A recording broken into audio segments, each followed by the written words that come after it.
पाकिस्तान के मुआशी एशारियों को अगर आप देखें बड़े गौर से तो आपको जवाल का शिकार होते हुए नजर आएंगे।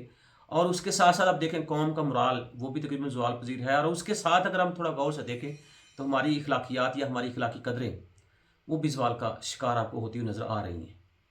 कोई असूल नहीं है हमारा, कोई एथिक्स नहीं है।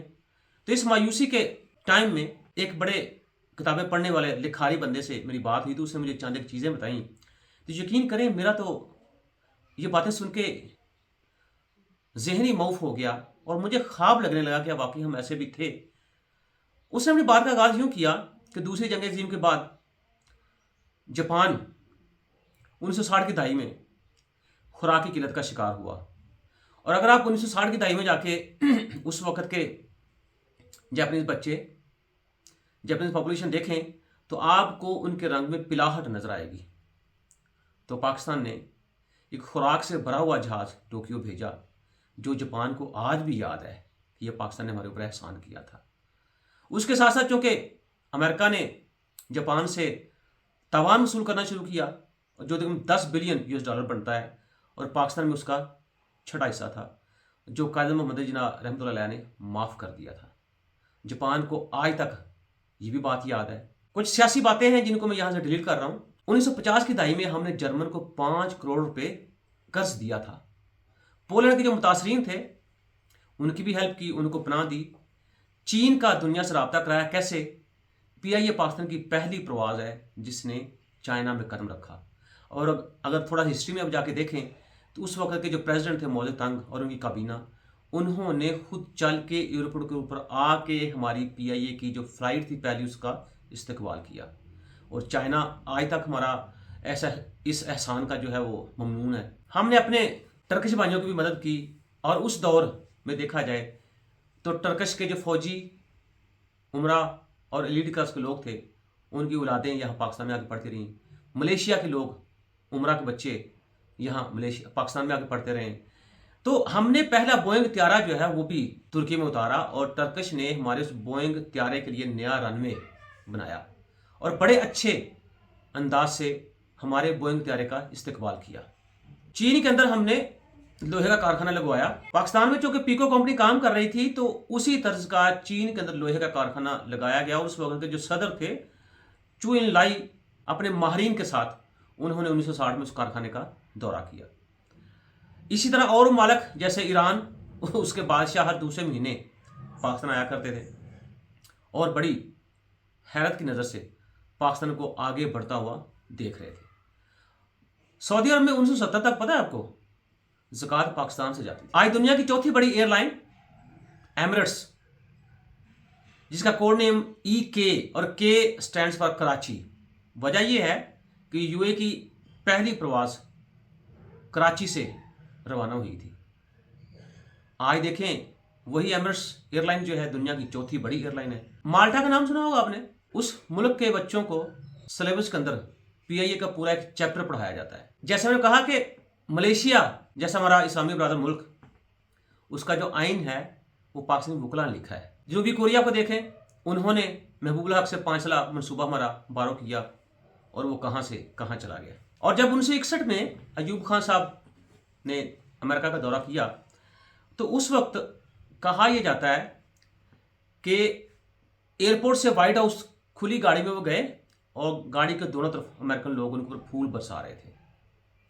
तो ये कदर थी हमारी। कुछ चीज़ें सियासी हैं जिनको मैं काट रहा हूँ, लेकिन हम अगर ओवरऑल देखें, हम वो मुल्क थे, जर्मन यूरोपियन कंट्रीज की इमदाद करने वाले, कर्ज देने वाले, ज़कात देने वाले। ये 70s की दहाई की बात हो रही है और आज हमारा हाल ये है जनाब, एक डॉलर के लिए हम IMF, world bank, Asian development bank और पूरे जो डेवलप कंट्रीज़ हैं उनके सामने नाक रगड़ते हैं। डॉलर फिर नहीं इकट्ठे हो रहे। तो ऐसा क्या किया हमने कि एकदम से हम आसमान से बिल्कुल ज़मीन के ऊपर आ गए?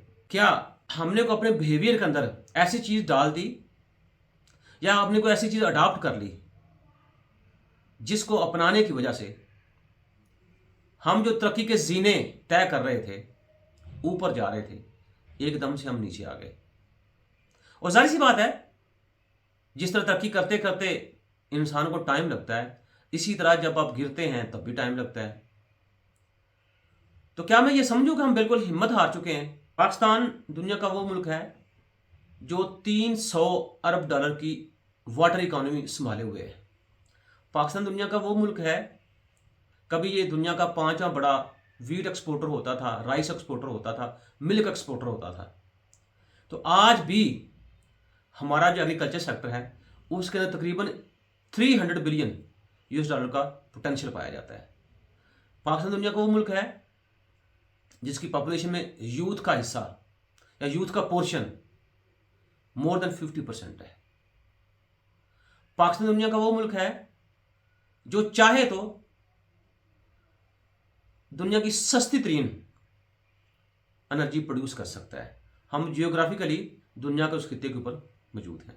पाकिस्तान चाहे तो वो जो तरक्की की मनाजिल हमने तय की थी उसकी तरफ हम दोबारा बढ़ सकते हैं, लेकिन उसके लिए मेरे ख्याल में हमें देखना होगा, बजाय इसके कि हम हर 3 साल बाद, हर 2 साल बाद, हर 1.5 साल बाद फैसला करने बैठ जाते हैं, तो बेहतर नहीं है कि सारे स्टेक होल्डर इकट्ठे होकर एक ही दम फैसला कर लें कि ये हमने 30 से 40 साल का मनसूबा बनाया है, इस मनसूबे को कोई बंदा छेड़ नहीं सकता, और कोई बंदा छेड़ेगा तो उसको करार वाकया सजा दी जाएगी। और यकीन कीजिए, चाइना ने 25 साल का मनसूबा बनाया था और 25 साल के मनसूबे के जो असरात थे वो उनको 15 सालों बाद ही मिलना शुरू हो गए। तो 25 करोड़ लोगों को उन्होंने पॉवर्टी से बाहर निकाला है। हमारा तो पूरा मुल्क जो है वो 25 करोड़ लोगों को प्रमोशन मिला है। तो वो मालिक जिनको कर्ज हमने दिए वो हमसे आगे निकल गए, वो मालिक जिनको एयरलाइंस के थ्रू हमने पूरी दुनिया से रब्ता करवाया वो हमसे आगे निकल गए, वो मालिक जिनकी एयरलाइन हमारे कराची शहर से शुरू हुई वो दुनिया की चौथी बड़ी एयरलाइन बन गई, वो मालिक जिनको हमने दूसरी जंग अज़ीम के बाद तोहफे की फॉर्म में खुराक का जहाज भेजा, वो दुनिया की G7 में खड़ा हुआ है। और हम कहाँ खड़े हुए हैं? हम कहाँ खड़े हुए? क्या हमारा मुकाम E7 के अंदर है? मेरा ख्याल नहीं। तो मुझे शायद ये लगता है कि ये ख्वाब ही है कि मैं देख सकूं कि मेरा मुल्क दोबारा से गंदम का 5वां बड़ा एक्सपोर्टर बन जाए, राइस का 5वां बड़ा एक्सपोर्टर बन जाए, दूध का 5वां बड़ा एक्सपोर्टर बन जाए, घी का 5वां बड़ा एक्सपोर्टर बन जाए, या मेरा मुल्क जो है एटलीस्ट G20 के अंदर ही अपनी जगह बना सके। यकीन करें, मुझे ख्वाब ही लगता है